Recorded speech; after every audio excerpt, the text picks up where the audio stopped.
Aħbar sabiħa l diversi volontiera li jaħdmu fil-qasam tal-kanċer.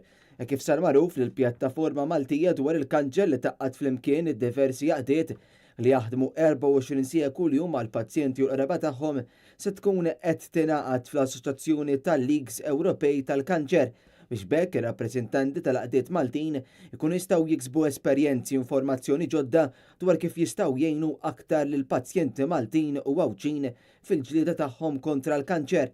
Il-moħħ wara dan il-pass kien il-membru tal-Parlament Ewropew tal-Partit Nazzjonalista Francis Zamid-Dimek li fl-aħħar xhur laqa diversi volontiera u professjonisti Maltin ma' rappreżentanti tal-Assoċjazzjoni Ewropea.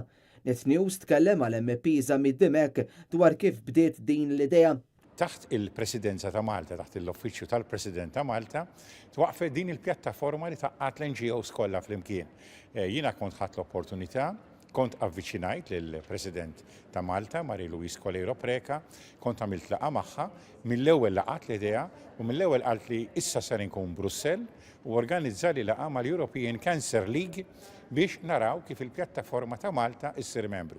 Nieħu l-opportunità nirringrazzja ta' dal-impenn il-laqa Brussell kont organizzajta u wara dik il-laqa issa iva il-laqdiet ta' Malta permezz tal-pjattaforma tagħhom se jkunu wkoll membri tal-European Cancer League. Francis Zamid-Dimek spjegana li dan huwa pass importanti għall-laqdiet Maltin. Ifisser iktar billi jaqsmu esperjenzi, jfisser li jkollhom iktar aċċess għall informazzjoni, jipparteċipaw fi programmi, seminars bl-aktar esperti importanti. Ħdimna wkoll biex l-Assoċjazzjoni Maltija ikollha biex ngħidlek benefiċċji speċjali li rigwardaw is-sitwazzjoni tagħna.